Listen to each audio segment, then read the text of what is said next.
श्री स्वामी समर्थ. जय जय स्वामी समर्थ. स्वामींचं नाव घेऊन मी आजच्या ह्या नवीन व्हिडिओला सुरुवात करते. वैशाख अमावास्या शनी जयंती म्हणून साजरी केली जाते.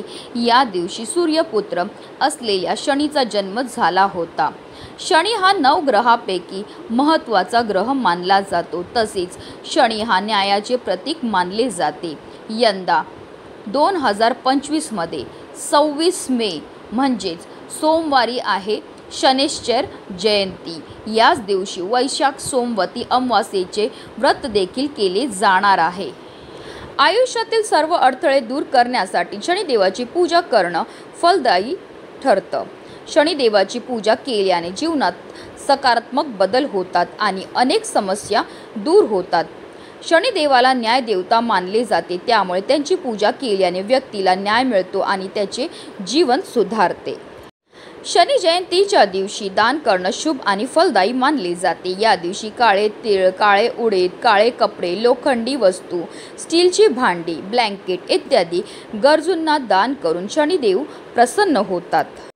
तसेच शनी जयंतीच्या दिवशी सकाळी आणि संध्याकाळी ओम शनैश्चराय नमः या मंत्राचा 108 वेळा आपल्याला जप करायचा. तसेच या दिवशी कुत्रा, कावळा, गाय तसेच गरीब व्यक्तींना आपल्याला आपल्या यथाशक्तीप्रमाणे आपल्याला दान हे करायचे. असं केल्याने शनिदेव प्रसन्न होतात आणि व्यक्तीला कधीही कोणत्याही गोष्टीची कमतरता भासत नाही.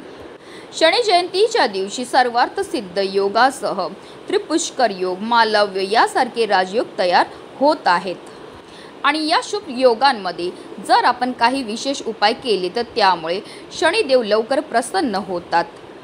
आणि म्हणूनच सोमवती अमावास्येच्या दिवशी तुम्ही काही नाही केलं तरीही चालेल, पण करा. आंब्यांच्या पानांचा अत्यंत प्रभावी उपाय. हा उपाय केल्यामुळे आपलं एक रात्रीतील आयुष्याचं सोनं तर होणारच आहे, पण आपली किती कठीणातील कठीण इच्छाही पूर्ण होऊन आपल्या संपूर्ण कुटुंबाची भरभरून अशी प्रगती होणार आहे. तर त्या आंब्यांच्या पानांचा उपाय कधी करायचा आहे, कसा करायचा, कोणत्या पद्धतीने करायचं त्याबद्दल सविस्तर आणि महत्त्वाची अशी माहिती मी तुम्हाला या व्हिडिओमध्ये देणार आहे. तो व्हिडिओ पूर्ण पहा. आणि जर तुम्ही माझ्या चॅनलवर नवीन असतील तर चॅनलला सबस्क्राईब करा आणि शेजारी बेल आयकॉनसुद्धा प्रेस करा, जेणेकरून तुम्हाला माझ्या नवनवीन व्हिडिओचं नोटिफिकेशन हे मिळत राहील आणि तुम्ही एक पण व्हिडिओ मिस करणार नाही.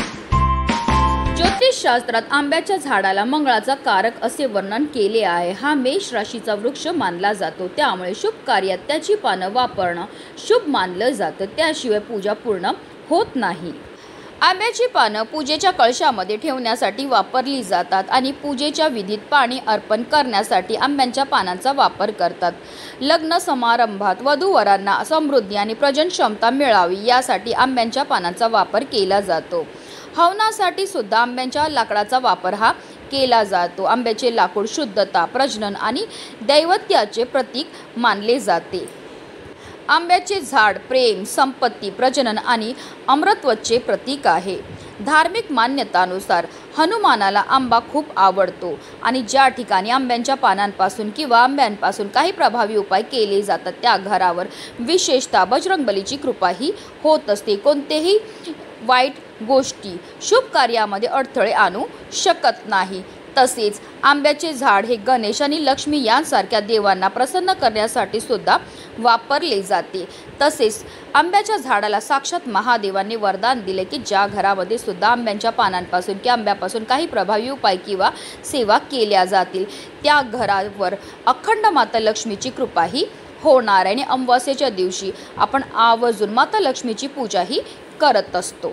आणि म्हणूनच आपल्याला सोमवती अमावास्येच्या दिवशी आंब्यांच्या पानांचा अत्यंत प्रभावी उपाय जो आहे तो करायचा. याकरता आपल्याला सोमवती अमावास्येच्या दिवशी सकाळी ब्रह्ममुहूर्तावर उठायचं आहे आणि अंथरुणामध्येच आपल्याला श्रीहरी विष्णू, माता लक्ष्मी तसेच शनिदेव आणि आपल्या पितरांचं स्मरण हे करायचं आणि दिवसाला सुरुवात ही करायची आहे. आणि आंघोळीला आपल्याला पाणी हे काढायचं आहे.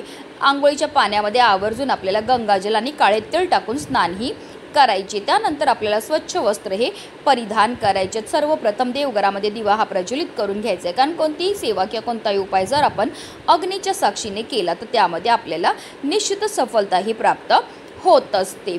त्यानंतर आपल्याला सूर्यदेवांना जल अर्पण करायचे. त्या जलमध्ये आवर्जून आपल्याला थोडेसे काळे तीळ टाकायचे आणि ओम सूर्यदेवाय नमः, ओम आदित्याय नमः या मंत्राचा जप हा करायचा. असं हे जल अर्पण केल्यामुळे आपल्या पितरांना मोक्षाची प्राप्तीही होत असते. त्यानंतर आपल्याला विधिवत देवपूजाही करून घ्यायची। देवपूजा करून झाल्यानंतर आपल्याला लगेचच हा उपाय जो आहे तो करायचा। हा उपाय करण्याकरता आपल्याला 11 आंब्याची पानं जी आहेत ती आपल्या घरी घेऊन यायची। जी आंब्याची पानं आपण घरी आणणार आहे ती व्यवस्थित पाहून घ्यायची, ती अखंड असावी, कुठेही तुटलेली फाटलेली किंवा खराब झालेली नसावी। आता या 11 आंब्यांच्या पानांना आपल्याला स्वच्छ धुवून आणि पुसून घ्यायचं आहे।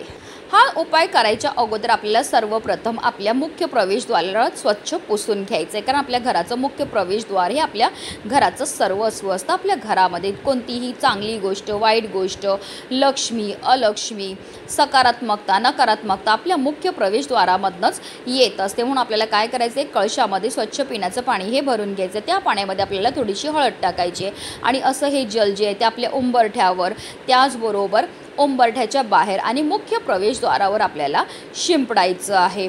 आणि त्यानंतर स्वच्छ कपड्याने आपल्याला आपलं मुख्य प्रवेशद्वार, उंबरठा आणि उंबरठ्याच्या बाहेरची जी जागा आहे ती स्वच्छ पुसून घ्यायची। त्यानंतर आवर्जून आपल्याला अमावास्येच्या दिवशी आपल्या मुख्य प्रवेशद्वाराच्या उंबरठ्यावर हळदीचं लेपन हे करायचं। तसेच उंबरठ्याच्या दोन्ही बाजूला आपल्याला थोडं पाणी हे शिंपडून घ्यायचं आहे, कारण असं म्हटलं जातं अमावास्येच्या दिवशी आपले पित्र मृत्यू लोकातून या भूतलावर येत असतात आणि ते आपल्या उंबरठ्यावर असतात।